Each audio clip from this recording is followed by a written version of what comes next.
this bloody book. So, Shaman's Crossing by Robin Hobb. Those of you who don't know, Robin Hobb wrote the Soldier Sun trilogy, which is an adult fantasy trilogy that, like no one reads. Everyone reads Realm of the Elderlings. I'm including me. Wolves Have No Kings. Realm of the Elderlings is the GOAT.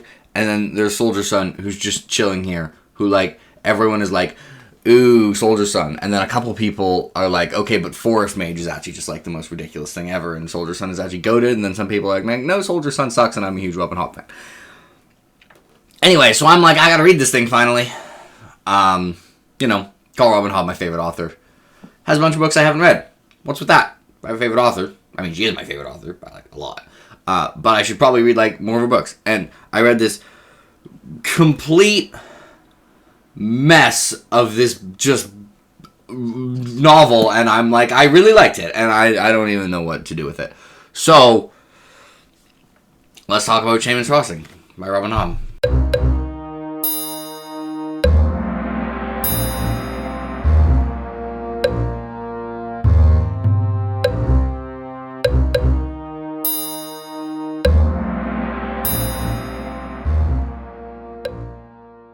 So there's a criticism of books that annoys me a little bit, and it's like it's too long. Like, the author made a mistake. It could have been could have been shorter, and therefore it should have been shorter. As if every author is out there going to try and tell the story as efficiently as possible.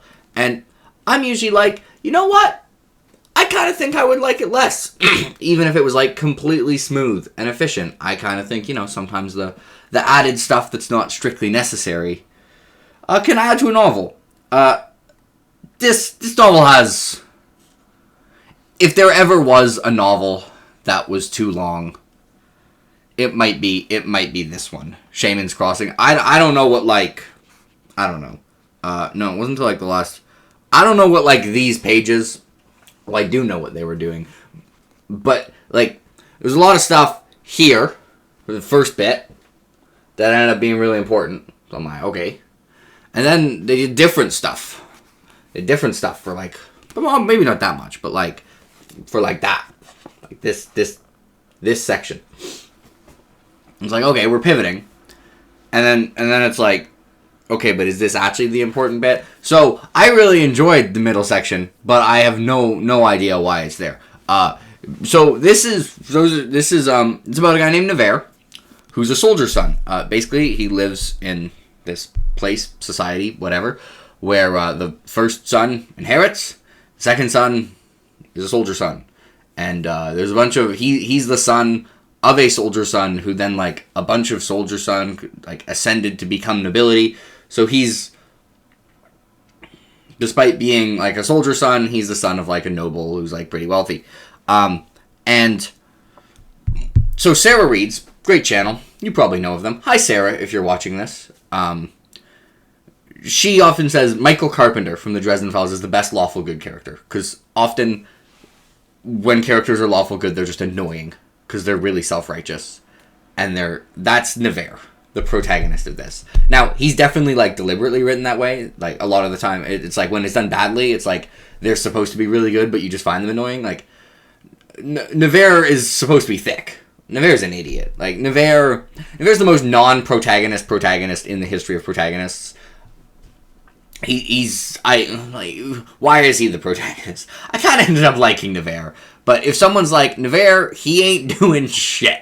He's like, something clearly supernatural happens, and then the next page... You guys... Okay, I know we're calling back Dresden Files twice in this video, but you know what? I like the Dresden Files. There's a thing in Dresden where, like, magic being hidden is just explained by, like, denial. Nevare does the denial. Nevare has a clearly supernatural experience. And then, like, the next chapter is him just being like, I'm just being superstitious. If I am a modern man who's based on evidence, I can see that there was nothing untowards there, and it was all just a sham, and it was all fake, and it was not real. And I'm like, Nevare, how are you the protagonist of this book? I'm gonna need you to get it moving here, folks, because clearly this was important. You should probably think about this, figure out what's going on. It's probably gonna come back. But he's like, nope, psych, it's the wrong number. And that's the kind of person Nevare is. He definitely is just the protagonist of this story because an event happened early on in the book, and that makes him kind of important, gives him a role in the story. In terms of role for most of the actual plot, he's absolutely a side character. He just happens to be the first-person narrator.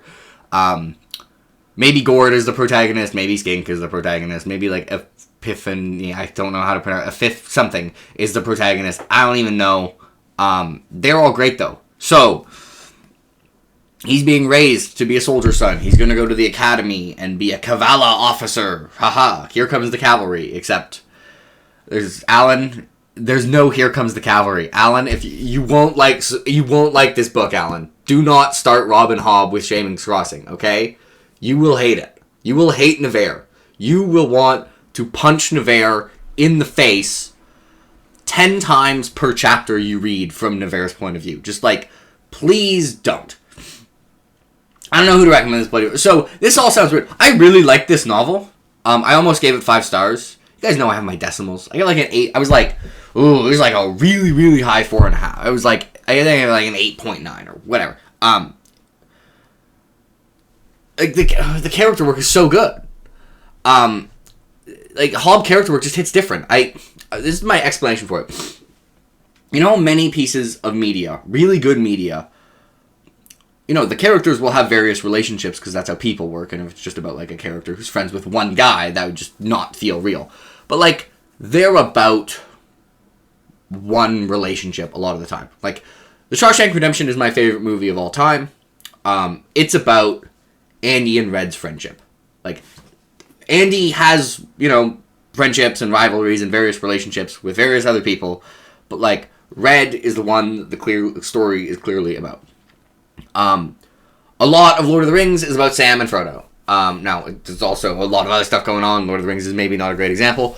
But you kind of know what I mean. Like, a lot of movies, it's about, like, this romance, this friendship, this group of 3 friends, whatever.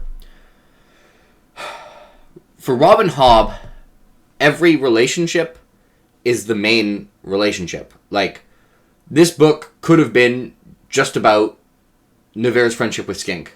And that, with just the content in here, that friendship is well-developed, dynamic, human, flawed, and interesting enough to be what a book about. It also could be about how his friendship with Gord, or his relationship with his uncle, or how he interacts with, like, one of his cousins, or with his father, or a kind of mini rivalry with, like, a child named Calder. What is even going on?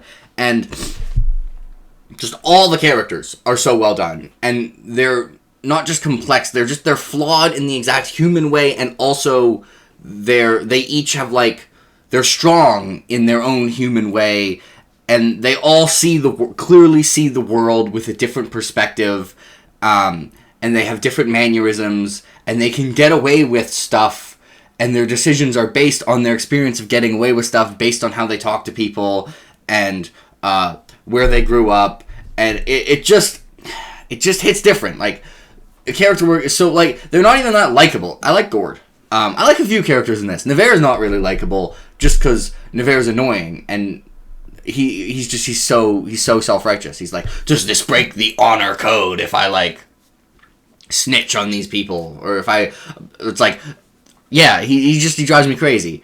But I ended up really liking it. Like,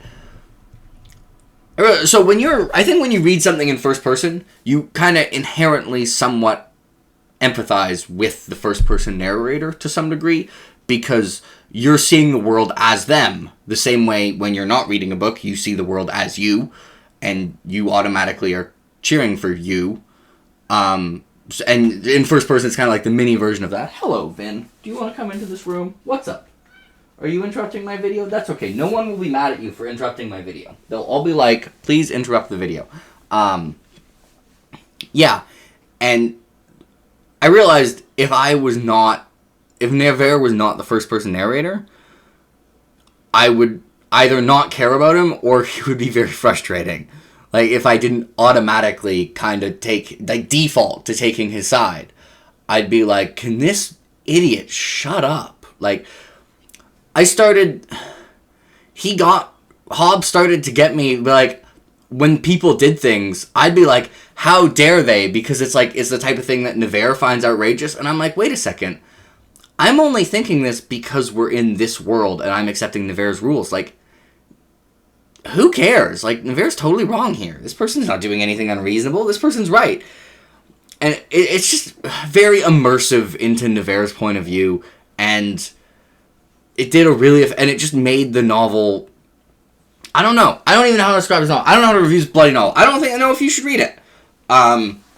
It's a mess. It also, by the way, goes completely insane in a good way.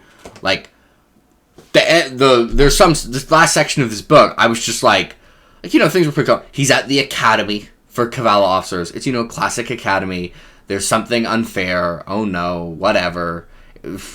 Also, Sergeant Tiber as well. And the Sergeant... Like, how are all the characters good in this? Like, I keep going down the list of characters, and I'm just like, why are they all really well done? Like, just all of them. Why are they even in this novel? What point did they serve? I mean, I think Tiber is going to serve a point later. But what? Anyway, he's in the academy doing academy things, and oh no, it's unfair. We have to pass exams. Blah. And then things just go, like, wild. And this was going to be like a 4-star, and then like the last 100 pages, like I was enjoying it, but I was just like, why is this happening? Then I got to the end, and holy crap, last 100 pages of this book, I was just like, also like, well, how does Robin Hobb get me to hate people so much? Like, they're fictional characters. Like, it's not like she has a monopoly on unlikable people. Every bloody book has unlikable people. But I'm just kind of like, yeah, they kind of suck. I'm not like, oh my god, how... But, like, there's like 3 people in this novel who I despised. And then one of them I ended up actually really, like, feeling bad for and kind of understanding. The other I still want to murder if they were real people. And then the other is, like, the MVP of the novel. I don't blame you now. This was a mess of a review. That's okay. Because this was a complete mess of a novel. So, it's... I think really good, and but also I picture myself recommending it, and it's like, okay, recommend it in your head to this person, and then I picture them reading it and just being like, why did you recommend this to me? Like, all these things about it are bad, and I'm just kind of like, yeah, that's all true, and then it's like, why'd you recommend it to me? So I don't blame you. I don't know. Read it at your own risk. Read it if you even really like the Robin Hobb books that... Like, Robin Hobb sometimes has books where I'm just like, how is everything in this incredible? And then she has books where it's like, this is kind of a mess, but the character work is so good that, like, I still really enjoyed it. If you tend to still really like this is kind of a mess, but the character work was so good that you really enjoyed it, then read Shaman's Crossing. Probably just read Realm of the Otherlings. Whatever. Apparently Forest Mage makes the last bit of insanity look completely sane. I'm really excited for this. I want the insanity. And I have been reliably informed that Forest Mage goes completely insane, and I'm here for it. Yeah. Also, am I crazy, or is this the only Hobb sub-series that actually has, like, pretty decent titles? Like, they're not amazing titles, but, like, Shaman's Crossing, Forest Mage, and Renegade Magic, is that not, like, way better title-wise than Ship of Magic? The Mad Ship, or Mad Ship. The is optional. Everyone who owns the copy of the Mad Ship, or Mad Ship, I want you to go check your copy and see if it has a the in it. There's, like... It's a thing. Anyway, the books that, like, no one even wants to read. Like, what are the Goodreads ratings for these? They're the ones that get good titles. Whatever. Also, I will note, like, Robin Hobb, obviously, prose-wise, is a very good writer. I do not find Nevare's voice as, like, he's just very straightforward and, like, rigid, and I don't think it quite shined until the same way it does in from Fitz's voice or from the various different voices of the live ship traders.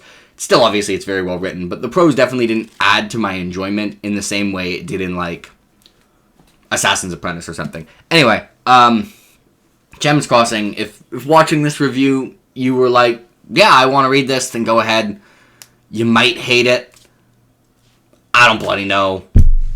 Sorry I'm not releasing videos, people, but I just, like, this is a hobby. The great thing about it just being, like, a hobby and not getting, like, any money or anything about it is I make videos when I'm like, I want to make a video. If I don't want to make a video, if I just don't feel like making a video, I'm just not going to make a video. You'll all be fine without me. I don't think it's going to affect your life that much, and the video won't be good if I don't want to make videos. I'll just be standing here and regurgitating thoughts. But I wanted to do this video and talk about this bloody book. Have you all read Shaman's Crossing? What do we do with this bloody book? I don't bloody know. Who here's read Force Mage? Is Force Mage as insane as I've been told it is? If the last third, I would like everyone who's read Force Mage to tell me how many times more insane is it than the last 100 pages of Shaman's Crossing. Anyway, bye everyone.